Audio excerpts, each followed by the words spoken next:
You moved on to talk about her. You remit about a moment of your summer. You began to speak about Miranda's birthday party, the road trip you took, the soiree, the one day with the big shopping trip in the morning, when you had to go to the library, the time you went to Cove's house for dinner, when Cove's mom took you on a wild ride, that incredibly hot afternoon. I'm gonna go with the most important tidbit to share with Lee, the biggest gossip, which is the soiree. I went to a soiree at my mom's country club. There was lots of food, dancing, and people dressed up formally. Oh, I've been to one of those. They're cool. But how did it go for you? Cove was my date. Cove made me a flower. Elizabeth didn't come and she stayed home alone. It turned out to be a pretty good night. It was a terrible night. Cove was my date. No way. You asked him on a date? Like a date? Yeah. Ooh. After laughing a bit, you dove into telling Lee everything about your night with Cove. You enjoyed sharing that memory with her. You began to speak about, the time you went to Cove's house for dinner. One night, Cove's parents invited me over for dinner at their house for the first time. Mr. Holden made Mexican food. I got to name one of Cove's pet fish. I told Cove about his dad offering to pay me for his best friend. Oh, to be his friend. It was a really good night. It was a pretty... I would tell Lee this too. I told Cove about his dad offering to pay me to be his friend. That was a secret you kept from Lee too. You had already confided to Lee about the money in the past. I feel like Lee, as one of my best friends, I probably would have confided in her about it and trusted her with that information. You had already confided to Lee about the money in the past. That sounds dramatic. It really was. It's good that you finally told him about it. I'm glad it's not a secret anymore. I would speak about the road trip we took. I went on a road on a vacation. Cove's parents ended up inviting my whole family on an RV road trip. Whoa, that's awesome! It was a 3-day trip, and we visited the Redwood National Forest. Lucky. The park was amazing. It was fun hanging out with everyone all together. I really liked riding in the RV for the first time. Cove was flirting with me on the trip. Cove snuck up into the loft when I was staying. I mean, this is all about Gossip City. If I'm gonna spend so much time talking about myself, I better make it juicy. Because I feel like I'm talking about... I feel like I'm dominating the conversation, but if I'm gonna dominate the conversation, better make it juicy. Cove was flirting with me on the trip. Cove did what? He tried to flirt. I was surprised too. I'm so happy for you. You have to keep me updated on what happens next. It was hard to focus on what she was saying. Your face was probably red right now, just thinking about what had happened. The Miranda's birthday party. I went with Cove to a birthday party. It was for a classmate we had, Miranda. Ooh, birthday parties are always fun. There was a bounce house, games, and cake and ice cream. She knows how to throw a party. Jeremy appeared out of nowhere. I wore a great party hat. I made Cove wear one of those funny hats. I made so much fun with noisemakers. Getting to hang out with Miranda was fun. Oh, and that Jeremy kid appeared out of nowhere. Jeremy. Wait, he was that mean new kid, right? Uh-huh. It really bothered me to deal with him. It was funny. Cove told him off. Our Cove? I didn't know he could do that. He never gets into fights with other kids. Jeremy is just that bad. Wow, I'm glad he came to the rescue. You began to speak about, when Cove's mom took you on a wild ride. Oh, one time Cove's mom had me and Cove go with her on this ride all over town. Why'd she do that? Just cause? Sort of. We got caught in a sun shower and she wanted to help us air dry, and it kept going from there. She rolled the windows down and it got super windy. We went to a movie without even knowing what it was. She bought me everything I wanted at the burger place. We didn't stop until until we got to the leaving sign. It was awful. I had a blast. We went into a movie without even knowing what it was. It was a terrible horror movie. At least it was free, right? Yeah, I definitely wouldn't have paid for that. You wouldn't believe what happened in it. You took a little time to explain to her the events of the film. She listened, very entertained. You began to speak about that one day with the shopping trip in the morning. There was this day that Mom and Ma took me and Elizabeth on a big supply shopping trip. What made that so memorable? Lee chuckled, but you could hear the curiosity in her voice. I don't know, it just felt like a true summer day. I just went to the beach with Cove. I stayed out late hanging out with Cove. I still feel like complaining about how that day went. I stayed out late hanging out with Cove. Ooh, what were you two up to? It wasn't hard to imagine the teasing Lee must have had. It wasn't hard to imagine the teasing look Lee must have had on her face. Her imagination was already running far too wild. Nothing crazy happened. Boo. We just got caught up with stuff. The day was over before we knew it. Those were always good days. Yeah. What was your big highlight of the summer, Lee?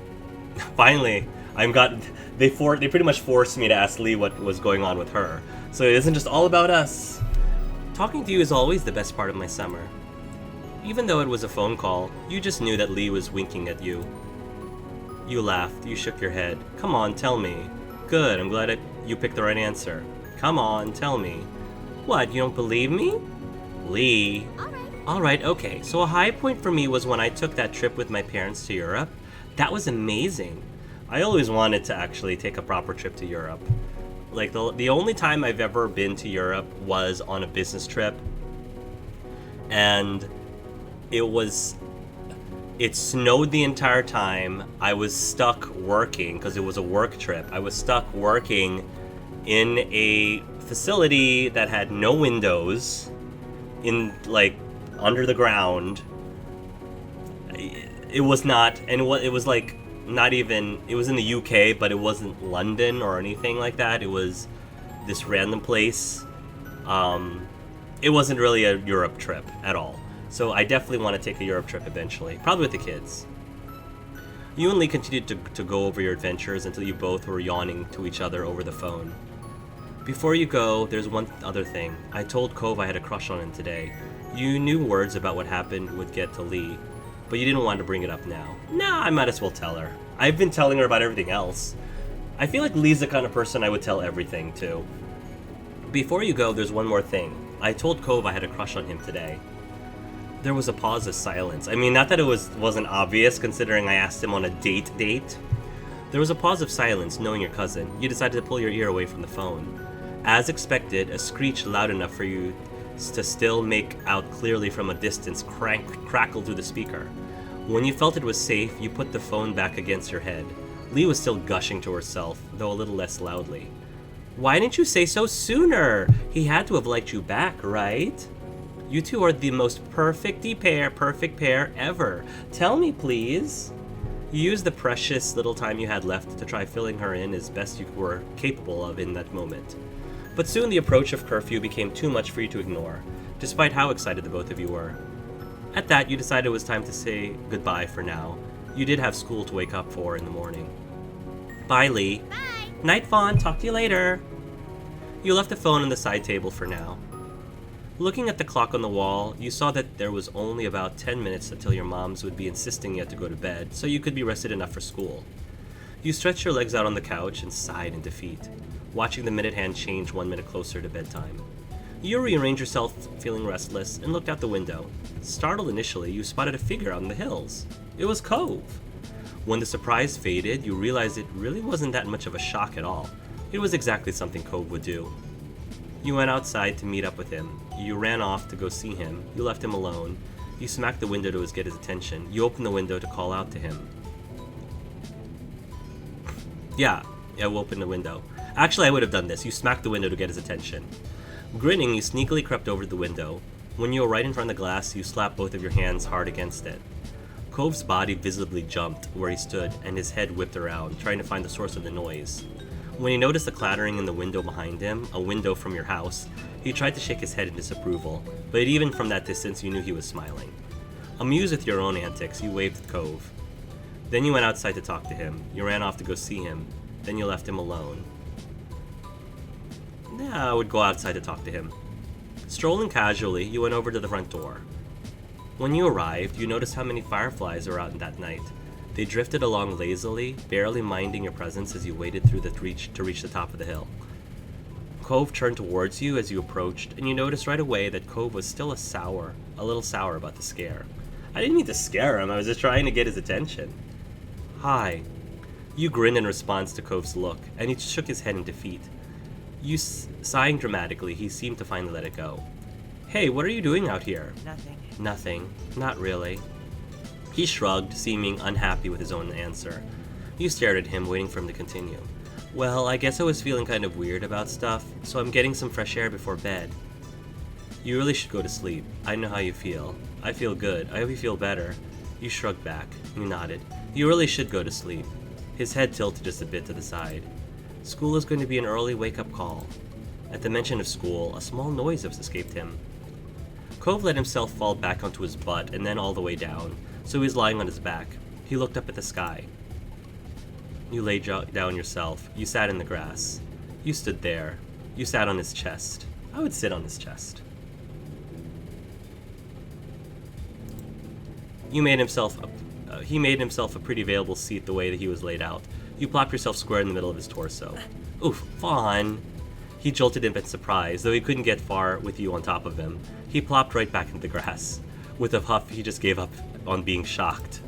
Fine. He snickered in a self-satisfied way. He had been lost in thought, or was possibly waiting for you to situate yourself, but he started speaking unprompted again. Thanks for telling me about my dad, and the money he offered you to be my friend. This was probably the last thing you were expecting out of him. Cove seemed to pick up on that and stretched his arms out wide in front of him. This is where we met, remember? It happened that day. You could recall the sad little boy with a pink cast who found you in this very spot. It felt like a lifetime ago. I kind of have a strange feeling looking at you. Not in a bad way, just thinking about you then and really seeing you now. It's something. He turned his face away from you. You got the impression he was trying to hide a blush. It was almost unbelievable how much of an impact he made on your life just by moving in next door. You couldn't even imagine what your days might have looked like in a world where you hadn't met him. Cove glanced back at you, waiting for a response, and you had no idea what to say. Then, still without a word from you, Cove gave an exaggerated shrug. What? It's you. Huh? He snickered before answering. He looked thoroughly amused with your reaction. That's what you do all the time. So I'm being you. You do that all the time too. So do you, Cove. You were stunned. You noticed enough to take note of it. I didn't do it that much. Not being able to argue with his sentence, you accepted it. You felt bashful about his joke. Wait, I missed it. Wait, what is it? Cove, he turned his face. What? This is where we were met, remember? It happened that day. I kind of have a strange feeling. Really something to now. It's something. What? It's you, huh? He snickered, his looking back through the music. I'm completely missing what this is saying. Not in a bad way, just thinking about you then and really seeing you now, it's something. He turned his face away from you, got the impression he was trying to hide a blush. Almost unbelievable how much of an impact he made. He glanced back at you waiting for a response and you had no idea what to say. Then, still without a word from you, Cove gave an exaggerated shrug. Oh, he gave a shrug. Cove gave an exaggerated shrug. What? It's you, huh? That's what you do all the time, so I'm being you. You do that all the time too. Okay, now I get it. It's the shrug. I had to reading comprehension. You felt bashful about his joke, not being able to argue with his assessment. I don't do it that much. You were stunned and noticed to take note of it. So do you, Cove. You do that all the time too. No, so do you, Cove. Really? Yes, always. Cove couldn't help but grin at that. I think, you pick up each other's mannerisms when you have a significant other, or even if you have a best friend.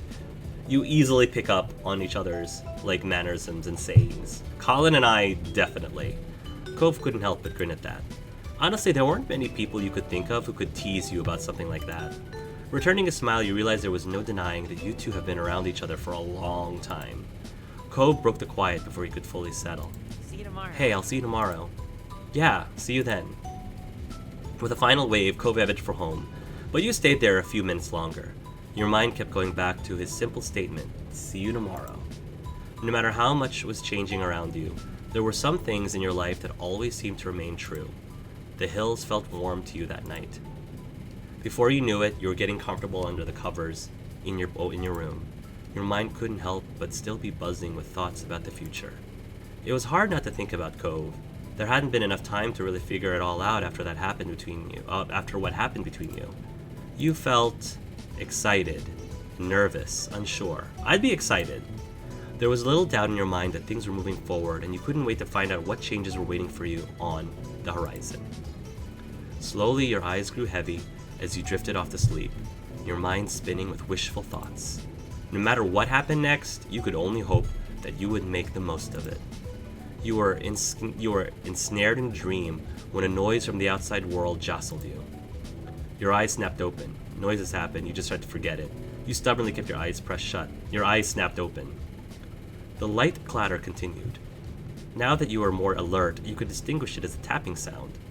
Quiet, slow, but persistent. Each beat was like being poked. You couldn't ignore it. You lifted your head from the pillow and looked for the source. This is like that ghost. It's like that ghost moment from before.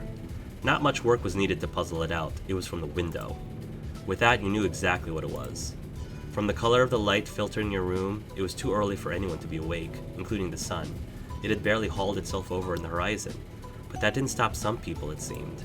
You sat up in bed and opened the window wide. Cool air, not yet warmed by the day, tickled your face as it pushed into your room. And just as you'd expected, there was your neighbor crouching on your windowsill.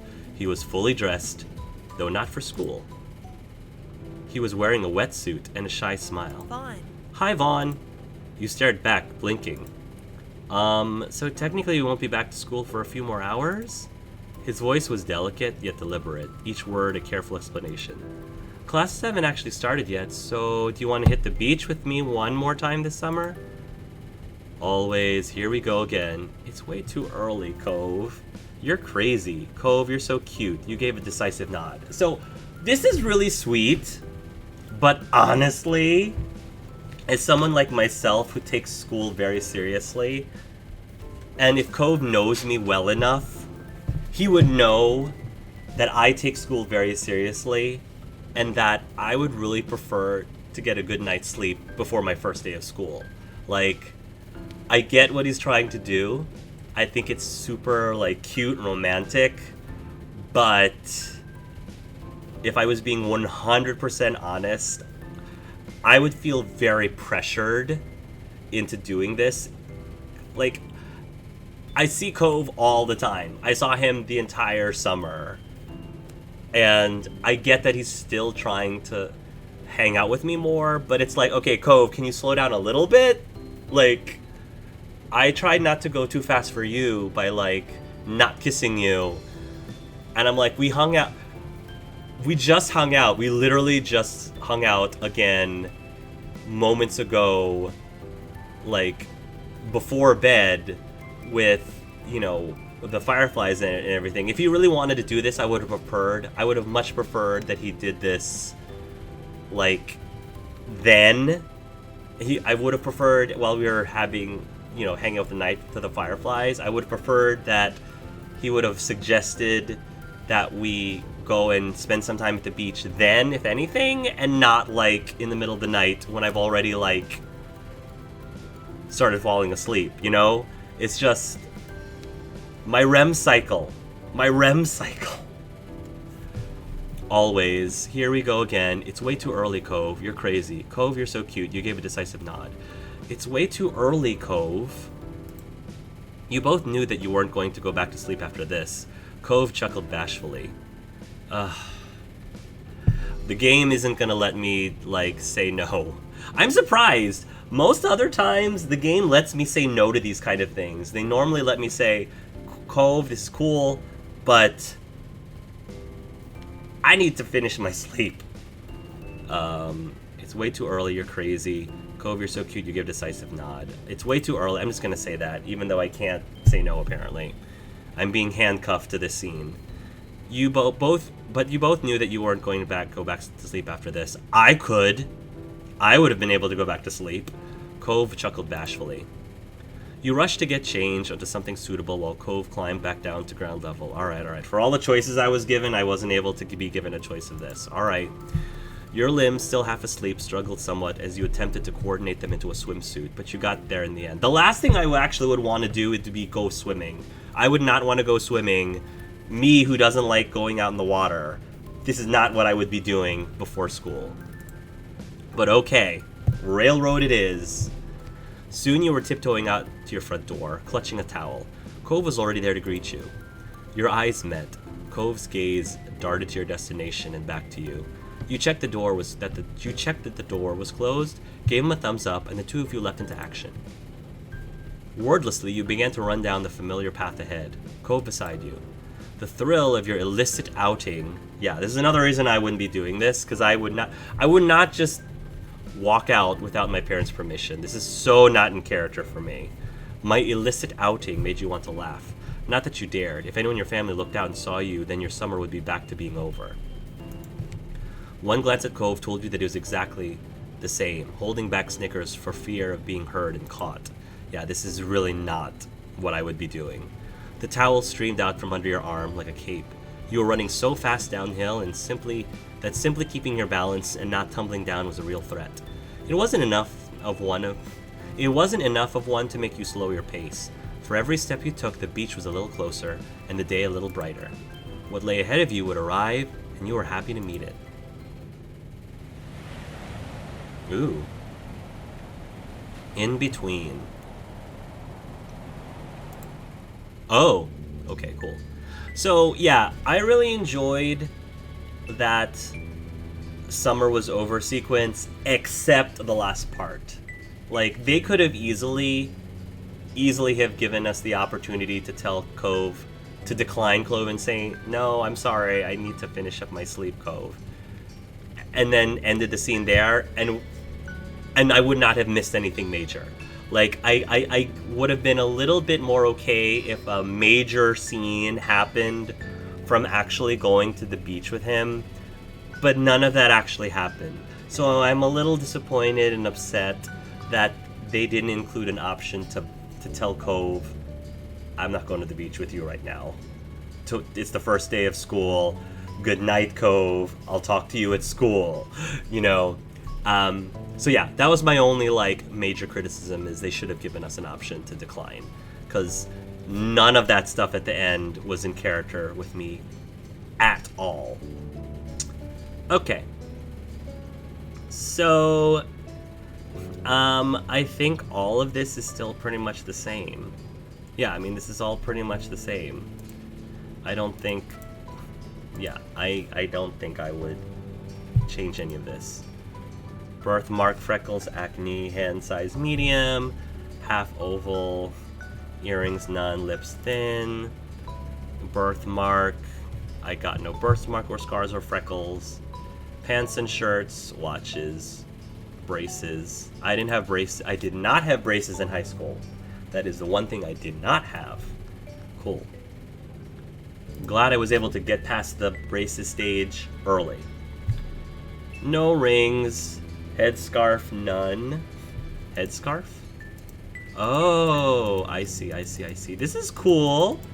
I like this. I like that they get to give you... This is really neat. I like that. That's cool. Nail length, definitely short. I'm not a fan of long nails. Not at all. Nail color, plain. Nose ring, none. Yeah, I'm really, like, boring. I'm very boring when it comes to these kinds of things. Jewel ring, jewels, pattern, plain, none. Yeah, I wouldn't wear. I'm not a big jewelry person. Yeah, I mean, all of this is great. Sure. Done. My feelings for Cove. Direct, relaxed, nervous. Comfort level is relaxed. Interest, I would say love. Oh. Okay. So I went from having a crush to being in love.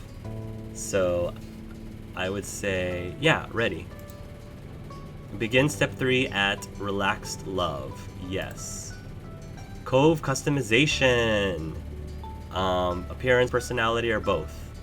Both? Oh, wow. Cove got really old. I'm not a huge fan of his hair still. But, oh yeah, short hair Cove. I love guys with short hair. That's the thing. I'm a big short hair fan.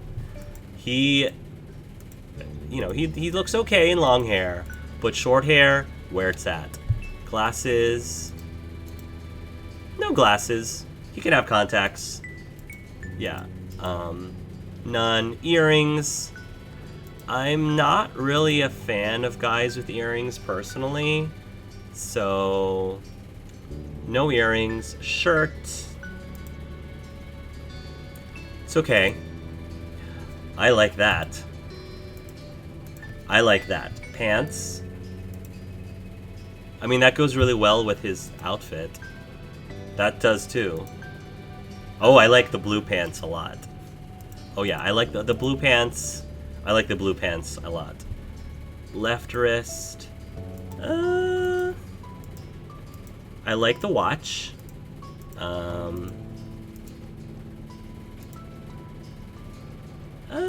I mean, I'm also not a huge bracelets on guys kind of person. I like guys with watches. It's interesting, like, the kind of things I am or am not into with guys. Necklace, I'm fine with guys. I like guys with necklaces. Bracelets, not so much. Ankle bracelets, though weirdly enough, ankle bracelets I would be cool with. But wrist bracelets I wouldn't be as cool with. I don't know why. My weird tastes in men. No, like, Cove is a cutie pie in here. Cutie pie. Love it. Cool. I'm happy with this. Casual Cove. And then PJ's Cove. Let's keep it blue. Pants. Let's keep it blue. Interesting. Swimsuit 1, swimsuit 2, swimsuit 1. Swimsuit 1. And formal. I'm not a fan of either of these, honestly. I'm not really a fan of, like, the tortoiseshell pattern here, so I'd rather go solid. Cool. And then... yeah. And then done. Cool. Personality. He's quiet. Cold and quiet. I'm surprised that... So, from my understanding, is this how he naturally became based on the way that I've been interacting with him?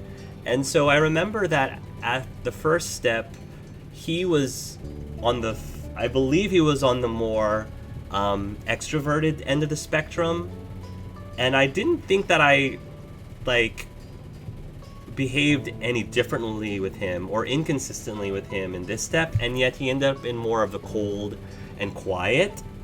So I'm gonna, again, because this is a game where you have the freedom to play however you want, I want him to be as warm and affable as possible and sporty. Yeah. Warm and affable and sporty. Because I like being the studious one. I like my spouse or my significant other to be more of the sporty one. Colin, my husband in real life, he's both. He is both studious and sporty.